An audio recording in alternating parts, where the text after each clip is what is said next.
The reality that you have created for yourself around how you think and feel about yourself and how you think and feel the world thinks and feels about you is creating a big problem for you. And it's hurting not only your career, it's hurting everyone around you because you're walking around feeling small. And I'm going to scope this out for you. Hey, this is Coach Mo Faul. I am an ex-CEO, ex-COO, and about to lay out the soul-powered revolution. And you'll win in life by having your soul on fire.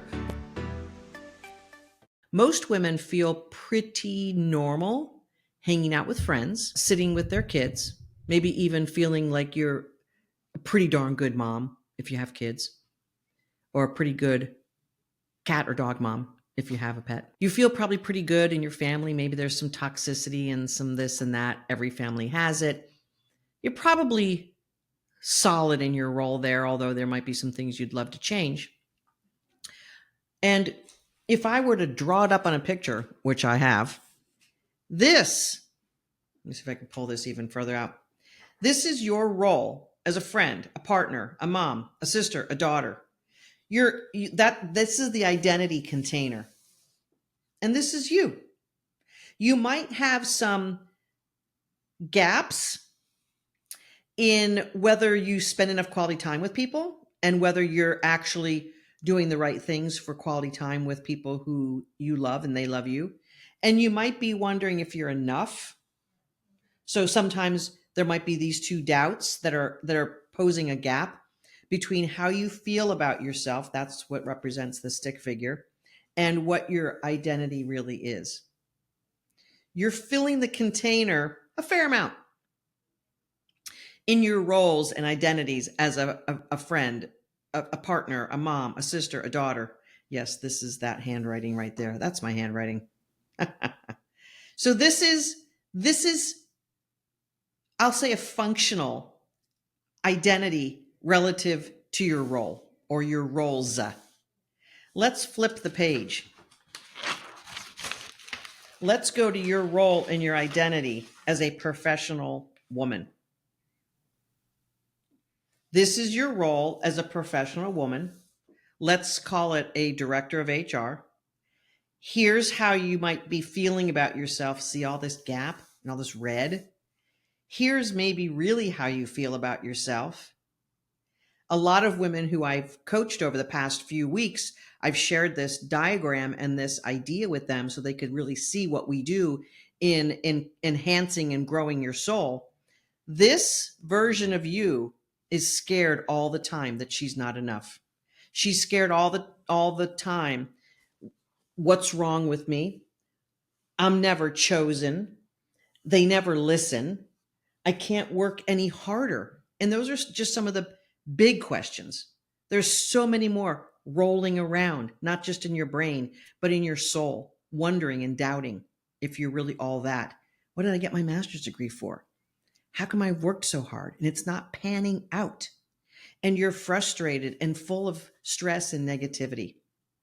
What we want to do and what we do in helping you achieve a soul-powered career and a sense of self that starts feeling better. And we've got over 2,200 clients who we've helped in every profession, from accounting to zoology, you name it.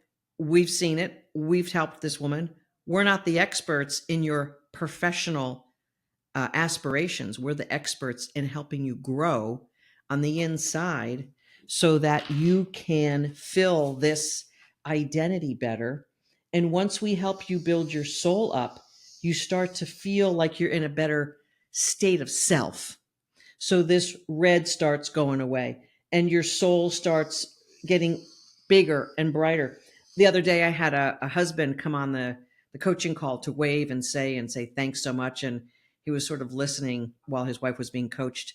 And he's like, "You're so smart. You're like totally get my wife. And how do you know all these things?" And I said, "Experience, personal and professional. I've been doing this for over 10 years. I've been helping women up-level their souls in order for them to up-level their career, because you've got the MBA, or maybe you don't have an MBA. You've got the BS, BA degree. You've got experience. You've got expertise, okay? But likely your role is not as big as all of this. Like really, the role that you should be in is bigger. This would be the should role. Okay. That's the should role. But when we work with you, we help you increase your sense of self so that you fill up more of this container and the questions of what's wrong with me. I'm never chosen. They'll never listen. They never listen. I can't work any harder. Those issues begin to melt away because what happens is that your energy starts to get bigger than the problem. You start to feel bigger and better about who you are, and it's bigger than the problem. And so over time, now, you can go ask for the promotion. Now you can interview for that next level up. But you can't even think about it if you've got job trauma or a smaller sense of self. You won't even get an interview because energetically you're not aligned with where you ought to be in your career because you're feeling this way and the world is asking for this and you're going, I know, I don't think so. I haven't had that level of success. Oh, I can't. And when we get women in our workshop and we start working with them on their career achievements, it's so hard for them to pull them through because they take it for granted that everyone's created a new methodology for conquering product launches. I don't know, whatever the case may be. And when we get them into the specificity of their accomplishments, here's what happens. Wow, I never thought of it that way. Wow, I never looked at it that way. I know, because you've been dwarfing yourself in a sense of reality that has been untrue and smaller. And what we do is magnify who you are on the inside so that it fills that container for you. You're living in untruth because of all of the doubts that have been placed inside of you, likely since you were a little girl. You've been told to share your toys. You've been told not to feel angry. You've been told not to be too bossy. You've been told not to be too aggressive. You've been told not to be too smart, or boys will never like you. Therefore, you'll never get married and have kids, and all that shaming. So many of us as women have been shamed about being smart and good and quick and all that. I know. I've been shamed about it. I've been shamed about talking. I've been shamed about being smart. Here's one. When I was in college, I was the resident director of 3 upper class dormitories. So I had resident assistants in each of those dormitories reporting to me. I was sort of a bigwig, small college. See how I just downplayed it? I was a very leadership oriented person from a young age. So I was the resident director. And we had to appoint resident assistants and other student leaders for residence life. And there were interviews and there were decisions to be made. My role as resident director over those 3 upper class dorms gave me more say so because it was the more powerful of the resident director roles. I think there were either 4 or 5 of us on campus. And a couple of the people who were other resident directors were sort of timid people. And I guess I always thought I was timid, but I guess I was not as timid. I was shamed for being too bossy in those meetings and having too much of my opinion. I was. And here I am, a senior in college, finishing up. I was in National Honor Society, finishing up my nursing degree. I was also class president. So I was sort of big gal on campus. And I was shamed for being too powerful, too bossy, having too many opinions. And I really internalized that because that's what we women do. We internalize problems from the outside world because we're always interpreting the world from the outside in. Men don't do that. Men interpret the world from the inside out. And so as a woman, we are told all of these things about ourselves and they chip away at our internal self, which over a decade or 2 in the workplace, you're feeling pretty crappy. This is fixable. But the problem is that no one other than me is talking about this. No one's talking about job trauma and job dysmorphia like I am. Why? Because they don't know how to fix it. I do. They don't understand it because they haven't been in it. I have. They haven't been fixing it for 10 years. I have been. I fixed it for myself. And I was hoping that the way I fixed it for myself, I'd be able to help other women do it as well. And guess what? It works. times 1, 2, 3, 2,200 women later. And you know what the problem is for some of the women who haven't had as great success as others? They don't lean in as hard. They get scared of it. Here's what happens. All right, I'm going to show you my diagram again. I want you to take notes on this. So if you're not taking notes right now, I want you to stop the recording of this podcast, however you're watching it, and I want you to get something to take notes, because I'm going to blow you away with what I'm going to tell you next. Unless you're a PhD psychologist, then I'm not going to totally blow you away. I'm going to resonate with something. So this diagram that I have showed you today about how your sense of self is in this wee little corner, and your truth of who you are, what you bring to the table, is this big container. This gap is what I'm calling job dysmorphia, okay? And it's created by your inner doubts and the things that have happened to you that resonate and that are in alignment with the truth, fake truth, of your doubts.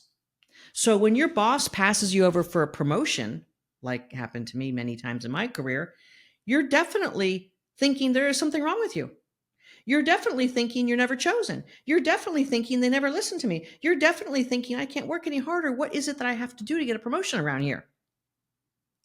And all of those things keep shrinking your sense of self. Meanwhile, you're supposed to be in this role and identity, and you're walking around not filling it up.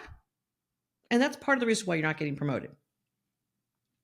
But what happens is when you begin to grow, let's see if I can use a different color of marker.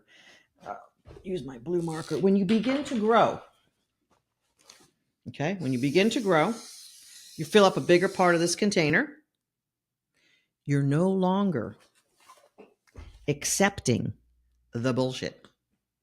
You're no longer overworking. And if you have a great coach, like me and my team, you're going to learn how to ask for resources and how to draw permission lines so that you get what you need to be successful and not be overworked and drowning. Because you know what? Your boss sort of doesn't care that you're overworking too much. Sort of doesn't care that you're filling in 2 or 3 people's FTEs because there's a win there on the balance sheet, on the P&L, on the department cost center. You're not getting promoted because you're too damn good at filling in the gaps and doing everything that other people won't do. Why would they want to replace you? Why would they want to promote you upwards when you're busy doing all this stuff? Your boss is thinking, what the hell will I do if she leaves? No, stay here. Oh, we've got plans for you later on, down the road, a couple of years from now. Just keep doing what you're doing and we'll promote you in a couple of years. Just wait. I had a woman who waited 17 years of that promise. And I said to her on our clarity call, they've been promising you a promotion for 17 years. With all due respect, why are you still there? And she said, I was really convinced that I wasn't worth anything more than my current job. This woman had multiple master's degrees in the IT world. I could tell she was smart by our clarity call. So many women are in this cage of feeling so small. But what happens when you begin to grow is that everyone else around you has to begin making shifts. And maybe your boss isn't down for that. And sometimes maybe your partner or your family or a friend. I'll tell you a story that was sort of a horrifying story for me in my professional and personal life that's going to explain this paradox. I had just gotten a great role with the company that I was working in. It was a promotion. And I wanted to take my best friend out for dinner and celebrate with her. And I thought she was the bee's knees. She was successful. She was smart, articulate. She had more graduate degrees than I could remember. And we went out to this very nice dinner. And we're just chatting like friends. And then I said, I really want to share something with you. She's like, what? I said, I got a big promotion and now I'm making, let's say it was $90,000 at the time. And I'm like, I'm really excited about it. I really stepped up and asked for it. Well, she stood up and threw her napkin on the table, and walked out of that restaurant. That was supposed to be my promotion. Now, she didn't work for the same company. She just wanted to always be the one who was the cool one of our friendship. She was the one who wanted to be the queen of the two of us. I didn't understand that then. I thought we were friends and that friends supported each other and were happy for each other's success. That was not her commitment and agreement with our friendship, I found out. Her commitment to our friendship was that she was always better than me. And I was always struggling and trying to do more. That made her feel better. Falsely, but it did. So what happens is that when you fill up more of your identity and more of your truth, there are people who are sort of vampires in your life that aren't going to be happy. It could be your boss, colleagues, or teammates. It could be friends. It could be family members. How dare you be successful? I had a woman who was a successful HR person, and she went to a family reunion and her nephew's graduation. And she was excited about her new job, and she was telling people, and they were treating her the same way my friend treated me. Well, how dare you take a job like that? Like, who do you think you are? And it's weird how humans can do stuff like that to other humans, but it happens. And most professional women have a sense that if they change too much, they're going to piss off other people. Maybe you have that as well. If you change too much, you're going to piss people off. You're going to upset the apple cart. You might be the highest paid of all your friends. You might have the highest title, or you might feel a little bit shamed by the fact that you make so much more money than your parents. I made more money than my parents, multiples. And I don't know that I really ever shared exactly how much money I made, maybe once or twice. And then I got like the little dings like, what? What? My mom more than my dad. My mom was a very honest, modest nurse and never made much as a nurse, as nurses used to make almost nothing. Now they make something more than nothing. You have to consider the fact that when you change, you will be upsetting the apple cart of how people know you and what they have gotten used to in using you and abusing you and taking advantage of you. And I know that sounds cynical, but I've coached over 2,000 women. I've had my own life trajectory of growth and success. And unfortunately, I understand how our human brethren and sisterin can sometimes treat other people who have success and misinterpret what it means for them. I don't know about you, but if one of my friends gets a better job and has more success, I'm just going to hang out with them more. Maybe they'll pay for dinner more. Maybe they'll give me a good Christmas present. I mean, I'm just saying. You want to be around people who are more successful than you. So if you're the smartest one in the room, pick another room. If you're the most high paid of your friends, pick a new group. All the women in my community, the Soul Powered Sisterhood, thousands of them, all have the opportunity to hang out with women who are more successful than them, except maybe 2 or 3 who are really, really, really, really very highly successful. And then they can hang out with me. So we are all in a growth mode as human beings. And if you have stopped growing, if you have committed yourself to the reality of being small, you're doing yourself a huge disservice to staying here. Get out of this smallness. Well, Mo, I don't know how to do that. Well, I know how to do that. So here's the podcast commercial. Book a clarity call, mofaul.com/talk. We will help diagnose and analyze what the problem is and if we can help. And if this is your problem, if you are playing in a small little bubble in this big space that you should be filling in, we can most likely help you. But you know what? You have to be coachable. You have to be ready to lean in. I'm not going to kick you. I'm not going to drag you kicking and screaming to do the work. I'm not going to force you to be a bigger, better version of you. I can't. When I'm coaching, I have to have a willing coachee. And so you have to really see and understand this problem and what it's costing you in dollars, in energy, in your health. How many women have we coached? One woman, I was just interviewing one of my clients for this podcast the other day, and she basically reminded me that her doctor told her to take a week off because her stress level was beyond whatever, and she was having panic attacks. Take a week off, she said. Doctor's orders.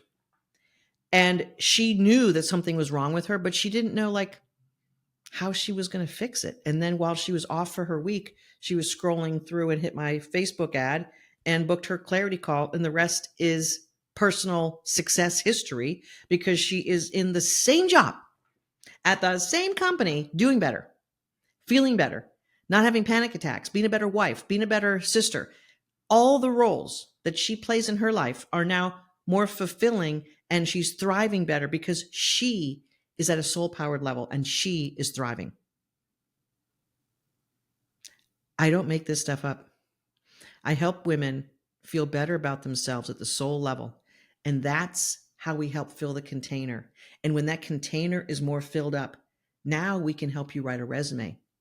Now you can sit with my certified resume coach and she can help you design and write the right stuff. And we can then optimize your LinkedIn and everything is all in perfect congruence. And so when you apply for that VP level, you're not going, oh no, I hope they don't call me.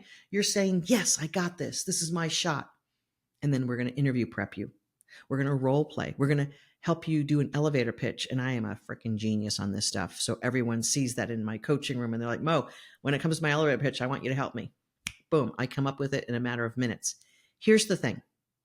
We are experts at what we do. And I understand this problem. I understand what it feels like to be walking around in your job title, working your ass off to prove yourself, hoping that's what's going to get you a promotion. And it never does. And your compensation is plateaued and your boss keeps convincing you that they'll someday and one day, and if you do this and you do that, but that person didn't do that and they got a promotion. It's a mysterious world out there when you don't feel awesome about yourself. It seems like the whole world is against you and there's nothing you can do to crack this code. And what you can do and what does work is building your soul up. The only way you can solve this job dysmorphia, and if it's been created by job trauma, the only way you can solve this is by building yourself up at the soul level and reminding yourself, and this is what we do, step one, reminding yourself how awesome you are on the inside. And most of our clients go back to when they were much younger and they felt like the world was theirs. That's what we want for you. That's what you want for you.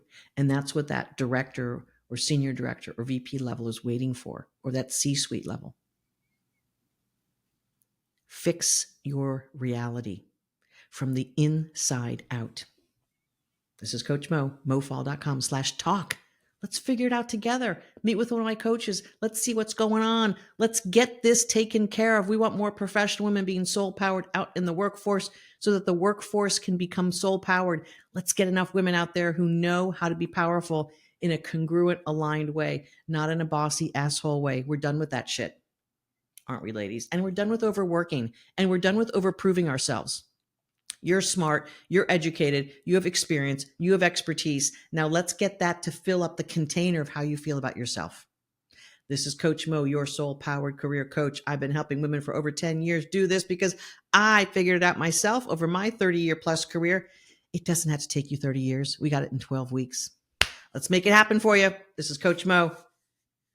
I'm your friend and I'm your soul coach. I'm here to help you. mofaul.com/talk. Everything that women face in the corporate world, in life actually, can be counterattacked, counteropposed by a woman's powerful internal sense of being. And I call that your soul power. I want to help more women understand their soul power, and I want to create a soul-powered revolution. This is Coach Mo, mofaul.com.